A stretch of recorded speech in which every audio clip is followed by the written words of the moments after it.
Is your toilet shut-off valve not shutting off and you also have a broken or cracked flange? Today I'm going to show you how to remove an old toilet and install a brand new one with DIY tips that can help you save time and money. Hey guys, I'm Darius of DIY Power Couple. I'm going to show you how to install a toilet and save money without calling a plumber. You can do this project and I'm going to walk you through it. I'll leave a link to the tools in the description. This toilet keeps running, so the first thing I'm going to do is turn it off at the shutoff valve. This is a multi-turn shutoff valve. If you have an older home, you may have one of these under your toilet. So now we're going to vacuum all the toilet water out by adding clean water in here. This DIY tip helps you save money because you don't need a wet vac, and it helps make the toilet bowl lighter when it's time to remove it. Now we're going to remove all of the water from the tank. I'm just going to use this sponge to soak up all of this old water and remove it from the tank. With this DIY tip, you can remove more water with a sponge than you can with a cup. So the reason you want to take all this water out is because when you remove the water supply line, this excess water is going to come out the bottom into the floor or another container that you may have. So we've got as much water out of the tank as we can get.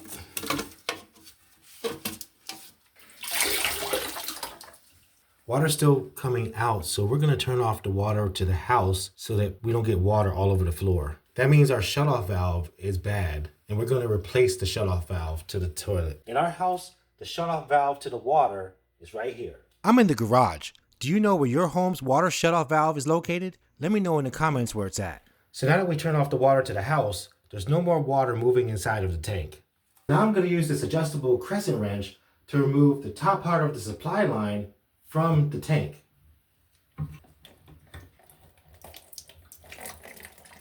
So now I'm going to remove the bottom part of the supply line. I'm removing the supply line because I'm going to replace the supply line and I'm going to replace the shutoff valve. Here's a DIY tip for your water supply line. Measure your replacement toilet water supply line length and nut size to match the shutoff valve. In every step of the process, just take your time. It's going to work out. So now we're going to use the flathead screwdriver to take off both caps to the toilet. So I'm using an 11mm deep impact socket to remove the nuts from the base of this toilet.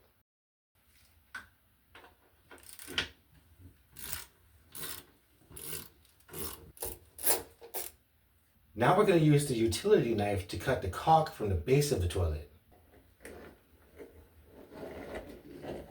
You should know that some toilets don't have caulk at the base. So they caulked a lot, and sometimes it's hard to get off because it's kind of gooey. Toilets are a little heavy, so you may need help lifting them up. I asked my son if he would help me. For this DIY tip, use something under the toilet to help you slide it out of the bowl.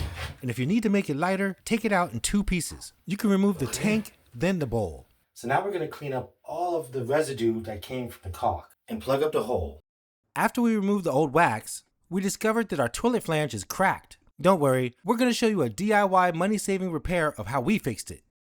We removed the toilet and found out that our shutoff valve was leaking. We've already turned off the water to the main source to the house. So now we're going to replace this multi-turn with a quarter turn. This will make it so much easier to know when it's on or off. I was about to remove the shutoff valve from the pipe with my tools. Then I noticed the smooth connection towards the back of it because it didn't have a hexagon nut. That means the plumber soldered the valve to the pipe. I didn't want to cut it off because I needed the length of the pipe. So I did this instead. I'm showing you this just so you know how I got it done. I had my wife and a friend who solders with me. For safety reasons, we ask that you do not attempt this part. We heated both sides of the valve and the water inside of the pipe. After the solder melted, the valve easily came off the pipe. This is what an old multi-turn toilet shutoff valve looks like after it's been on for 30 to 40 years. We used sandpaper to clean, smooth, and revitalize the old copper pipe. Now that the pipe has been prepped, we can install the new compression toilet shutoff valve, which is good for DIYers who want to do simple home upgrade projects like this. We've used these several times, so if you want to know how to install it, I'll leave a link in the description. So we're going to use this temporary pipe plug to go over the flange so that we don't have to smell any of these poisonous gases.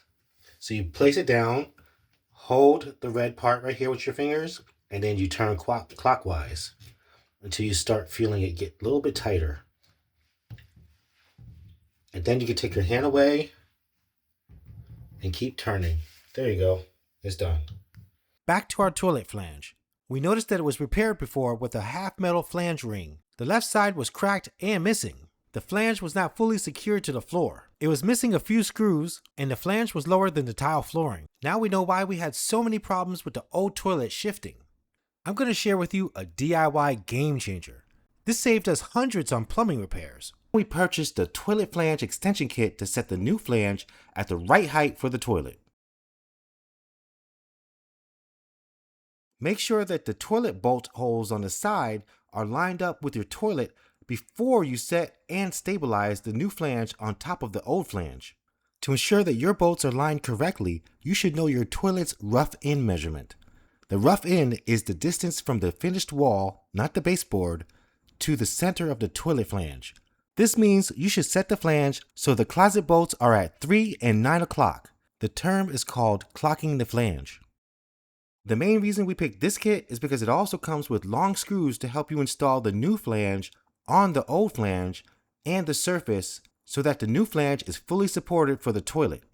Now I'm securing the bolts to the flange with the plastic washer and ensuring that they're in the right place according to the rough end.